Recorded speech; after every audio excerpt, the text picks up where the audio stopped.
AD times. वक्त हो चला है इंटरनेशनल बुलेटिन का, तो आइए शुरू करते हैं बड़ी खबरों के साथ। चीन से इस वक्त की बड़ी आर्थिक खबर सामने आई है। कभी चीन की सबसे बड़ी रियल एस्टेट कंपनियों में शामिल रहे एवरग्रांड ग्रुप के संस्थापक हुइयान को एक चीन अदालत ने उम्र कैद की सजा सुनाई है। यह फैसला 20 अगस्त 2026 को दक्षिणी शहर शेनज़ेन की अदालत में सुनाया गया। हुइयान कभी चीन के सबसे प्रभावशाली कारोबारी चेहरों में गिने जाते थे। 2017 में वे एशिया के सबसे अमीर व्यक्ति भी बने थे और उनकी अनुमति संपत्ति करीब 45 अरब डॉलर तक पहुंच गई थी। लेकिन कुछ ही वर्षों में उनकी कंपनी एवरग्रांड ये चीन के सबसे बड़े कॉर्पोरेट संकटों में एक का केंद्र बन गई। एवरग्रांड लंबे समय तक चीन के रियल एस्टेट सेक्टर की बड़ी कंपनियों में शामिल रही, लेकिन 2021 से कंपनी गंभीर कर्ज संकट में फंस गई। उसकी देनदारियां 300 अरब डॉलर से ज़्यादा तक पहुंच गई। इसके बाद एवरग्रांड का संकट चीन के व्यापक प्रॉपर्टी सेक्टर पर भी असर डालने लगा। रिपोर्ट के मुताबिक हुइयान को कई वित्तीय अपराधों में दोषी ठहराया गया है। इनमें फंड जुटाने की धोखाधड़ी, धन के दुरुपयोग, अवैध जमा और ऋण, सिक्योरिटीज धोखाधड़ी और रिश्वतखोरी जैसे आरोप शामिल थे। अप्रैल 2026 में उन्होंने इन अपराधों को लेकर दोष स्वीकार किया था। अदालत ने सिर्फ उम्र कैद की सजा ही नहीं सुनाई, बल्कि हुइयान की सभी व्यक्तिगत संपत्तियां जब्त करने का भी आदेश दिया है।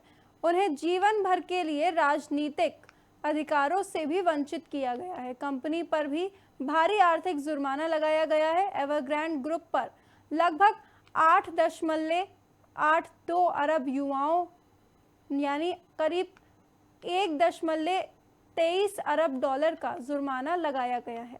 वहीं एवरग्रांड की रियल एस्टेट इकाई पर 7 अरब युआनों यानी करीब 1.04 अरब डॉलर का जुर्माना लगाया गया है। एवरग्रांड पर पतन केवल एक कंपनी की कहानी नहीं है।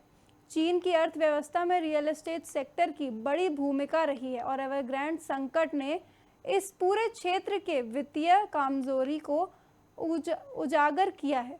2024 में एवरग्रांड का लिक्विडेशन भी शुरू हुआ था और कंपनी को हांगकांग स्टॉक एक्सचेंज के डेलिस्ट किया गया था, लेकिन उसके लेनदारों के लिए रिकवरी बेहद सीमित रही। रॉयटर्स के अनुसार करीब 45 अरब डॉलर की दावों के मुताबिक केवल लगभग 25.5 करोड़ डॉलर की रिकवरी हुई थी। जापान से एक बेहद दर्दनाक हादसे की खबर सामने आई है। यहाँ रेलवे ट्रैक पर काम कर रहे 4 कर्मचारी की ट्रेन के चपेट में आने से मौत हो गई है। यह हादसा उस वक्त हुआ जब कर्मचारी रेल लाइन पर अपने काम में जुटे हुए थे। घटना ने जापान की रेल सेफ्टी व्यवस्था और ट्रैक पर काम करने वाले कर्मचारियों की सुरक्षा को लेकर गंभीर सवाल खड़े कर दिए हैं। हादसे के बाद संबंधित अधिकारियों ने घटनास्थल पर पहुंचकर जांच शुरू कर दी है और यह पता लगाने की कोशिश की जा रही है कि आखिर कर्मचारी ट्रेन की चपेट में आए कैसे। प्रारंभिक जानकारी के मुताबिक कर्मचारी रेलवे लाइन से जुड़े काम में लगे हुए थे। इस दौरान एक ट्रेन वहां से गुजरी और कर्मचारी उसकी चपेट में आ गए। हादसा इतना गंभीर था कि चारों कर्मचारियों की मौके पर ही मौत हो गई। घटना के बाद इलाके में हड़कंप मच गया। रेलवे अधिकारियों और इमरजेंसी सर्विसेज को सूचना दी गई। सेफ्टी एजेंसीज ने घटनास्थल को सुरक्षित कर आवश्यक जांच शुरू की। इस हादसे के बाद सबसे बड़ा सवाल ये है कि रेलवे ट्रैक पर काम कर रहे कर्मचारियों के लिए उस समय इस तरह की सुरक्षा व्यवस्था लागू थी। क्या ट्रेन के आने के पहले से चेतावनी दी गई थी? क्या कर्मचारियों और ट्रेन संचालन के बीच पर्याप्त समन्वय था? इन सभी सवालों के जवाब जांच के बाद सामने आने की उम्मीद है। जापान अपनी अत्याधुनिक और बेहद समुदाय रेल व्यवस्था के लिए दुनिया भर में जाना जाता है। ऐसे में रेलवे कर्मचारियों के साथ हुआ ये हादसा बेहद गंभीर माना जा रहा है। ट्रैक पर मेंटेनेंस और कंस्ट्रक्शन कार्य के दौरान कर्मचारियों की सुरक्षा के लिए सख्त प्रोटोकॉल का पालन होना जरूरी होता है। हादसे में जान गंवाने वाले 4 कर्मचारियों के परिवारों के प्रति संवेदनाएं जताई जा रही हैं। अब भी नजरें जांच के नतीजे पर है, जिससे यह स्पष्ट हो सकेगा कि हादसे की वास्तविक वजह क्या थी और भविष्य में ऐसी घटनाओं को रोकने के लिए क्या कदम उठाए जाएंगे।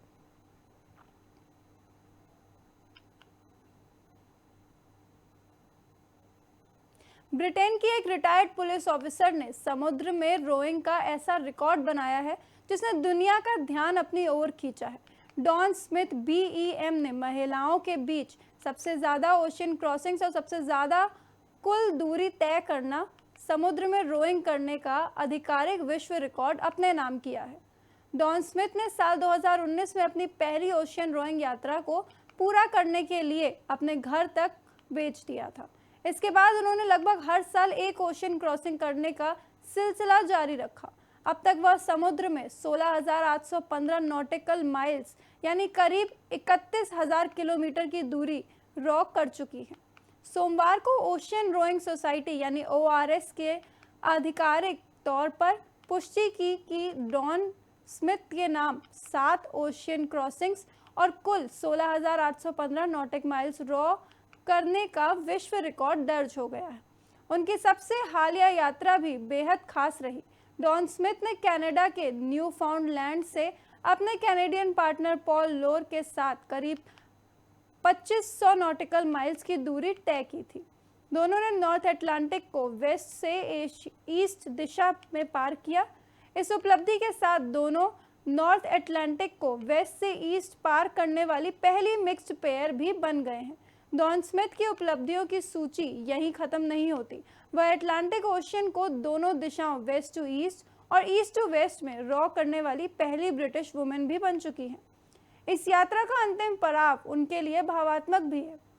डॉन स्मिथ और पॉल लॉर का लक्ष्य 29 अगस्त को उनके home town Birmingham on crouch SL पहुंचना है। हालांकि डॉन स्मिथ ने खुद माना है कि यह यात्रा उनके जीवन की सबसे कठिन यात्राओं में से एक रही है।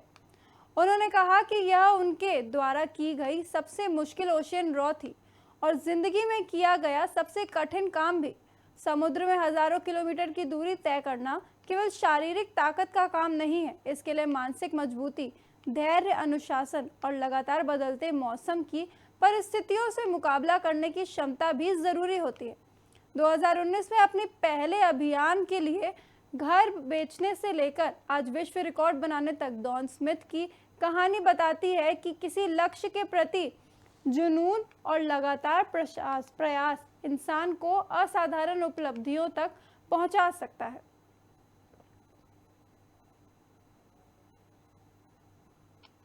जम्मू कश्मीर को लेकर इंडिया और पाकिस्तान के बीच जारी तनाव के बीच अब अमेरिका का एक बयान सुर्खियों में है। इंडिया में अमेरिकन एम्बेसडर सेर्गियो गॉड ने श्रीनगर के दौरे के दौरान जम्मू कश्मीर को इंडिया का एक महत्वपूर्ण हिस्सा बताया। उनके इस बयान पर पाकिस्तान ने कड़ी आपत्ति जताई है। रिपोर्ट के मुताबिक अमेरिकन एम्बेसडर ने जम्मू कश्मीर के अपने दौरे के दौरान मुख्यमंत्री ओमार अब्दुल्ला से मुलाकात की। इसके बाद उन्होंने क्षेत्र की सुरक्षा स्थिति पर भी टिप्पणी की और कहा कि जम्मू कश्मीर इंडिया का एक महत्वपूर्ण हिस्सा है। उन्होंने ये भी संकेत दिया कि क्षेत्र में सुरक्षा स्थिति में सुधार को देखते हुए अमेरिका अपनी मौजूदा ट्रैवल एडवाइजरी की समीक्षा कर सकता है। अमेरिकन एम्बेसडर के इस बयान के तुरंत बाद पाकिस्तान ने कड़ा राजनीतिक विरोध दर्ज किया है। पाकिस्तान के विदेश मंत्रालय ने इस बयान को तथ्यात्मक रूप से गलत बताते हुए अमेरिकन डिप्लोमेट को तलब किया और कड़ा विरोध दर्ज किया। इस्लामाबाद का कहना है कि जम्मू कश्मीर एक विवादित क्षेत्र है और इसका अंतिम समाधान यूनाइटेड नेशन सिक्योरिटी काउंसिल्स के प्रस्तावों में तथा कश्मीरी लोगों के आकांक्षाओं के अनुरूप होना चाहिए। पाकिस्तान ने यह भी कहा कि अमेरिकन एम्बेसडर की टिप्पणी अमेरिका के लंबे समय से चल रहे रुख के विपरीत है। वहीं इंडिया का रुख लंबे समय से स्पष्ट है। इंडिया जम्मू कश्मीर और लद्दाख को देश का अभिन्न और अविभाज्य हिस्सा मानता है। अगस्त 2026 में विदेश मंत्रालय ने दोहराया कि जम्मू कश्मीर और लद्दाख इंडिया के अभिन्न अंग हैं। कश्मीर का मुद्दा 1947 से इंडिया और पाकिस्तान के बीच विवाद का प्रमुख कारण रहा है। दोनों देशों में पूरे क्षेत्र पर अपना दावा करते हैं और इस मुद्दे पर इसकी कई युद्ध तथा सैन्य टकराव हो चुके हैं। इसलिए किसी बड़े देश के वरिष्ठ अधिकारी की टिप्पणी का कूटनीतिक प्रभाव काफी महत्वपूर्ण माना जाता है। ताजा घटनाक्रम से यह भी साफ है कि जम्मू कश्मीर को लेकर इंडिया पाकिस्तान के बीच राजनीतिक और कूटनीतिक संवेदनशीलता अभी भी बेहद ज्यादा है।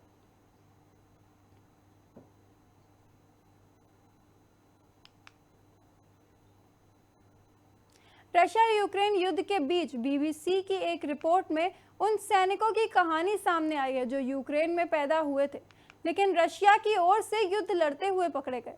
इन सैनिकों ने बताया कि आखिर उन्होंने रशिया के लिए लड़ने का फैसला क्यों लिया। रिपोर्ट के मुताबिक पकड़े गए सैनिकों की पृष्ठभूमि और युद्ध में शामिल होने की परिस्थितियां अलग अलग थीं। कुछ के रशिया के साथ पारिवारिक या सामाजिक संबंध थे, जबकि कुछ ने आर्थिक मजबूरी और रोजगार या अन्य व्यक्तिगत कारणों के होते हुए ये फैसला जोड़ा। इन सैनिकों की कहानी इस युद्ध की जटिलता को भी सामने लाती है। रशिया और यूक्रेन के बीच संघर्ष केवल दो सेनाओं के बीच लड़ाई नहीं है, बल्कि इसके प्रभाव ने परिवारों, समुदायों और उन लोगों को भी प्रभावित किया है जिनकी पहचान दोनों देशों से जुड़ी हुई है। पकड़े गए सैनिकों से बातचीत में यह सवाल भी सामने आया है कि युद्ध के दौरान सूचना, प्रचार और व्यक्तिगत परिस्थितियां किसी व्यक्ति के फैसले को किसी तरह प्रभावित कर सकती है। यूक्रेन में जन्म होने के बावजूद रशिया की तरफ से लड़ना इस बात को दिखाता है कि युद्ध में राष्ट्रीय पहचान हमेशा सीधी और सरल कहानी नहीं होती। कई लोगों के पारिवारिक रिश्ते, भाषा, नागरिकता और राजनीतिक निष्ठाएं अलग-अलग दिशाओं में हो सकती है। बीबीसी की रिपोर्ट में सामने आए इन सैनिकों की गवाही युद्ध के मानवीय पहलू को समझने का एक माध्यम है। हालांकि युद्ध के दौरान केंद्रियों का बयान उनके हालात और परिस्थितियों से प्रभावित हो सकता है, इसलिए ऐसे दावों को स्वतंत्र स्रोत से सत्यापित करना महत्वपूर्ण है।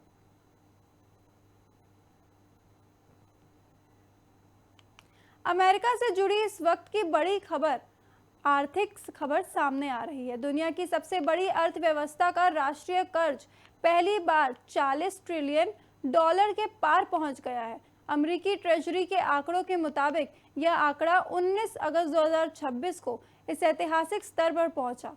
अमेरिका का कर्ज पिछले करीब एक दशक में दोगुना से भी ज्यादा हो चुका है। इस बढ़ोतरी के पीछे लंबे समय से चल रहा बजट घाटे, सरकारी खर्च, टैक्स और सोशल सिक्योरिटी प्रोग्राम्स की लागत के साथ साथ बढ़ता ब्याज खर्च भी बड़ी वजह है। राष्ट्रपति डोनाल्ड ट्रंप ने सरकारी वित्त को व्यवस्थित करने और आर्थिक विकास बढ़ाने का वादा किया है।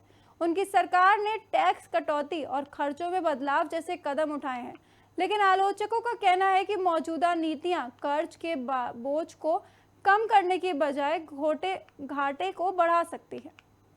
फरवरी 2026 में सीबीओ के अनुमान के मुताबिक वित्त वर्ष 2026 का अमेरिका बजट घाटा करीब $1.853 ट्रिलियन रह सकता है।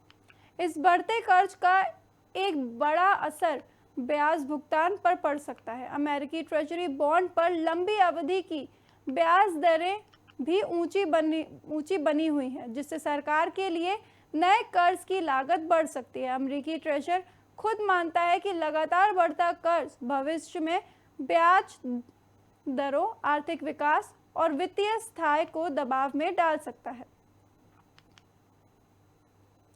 फिलहाल इस इंटरनेशनल बुलेटिन में बस इतना ही। ऐसी ही और बड़ी खबरों के लिए देखते रहिए ID टाइम्स।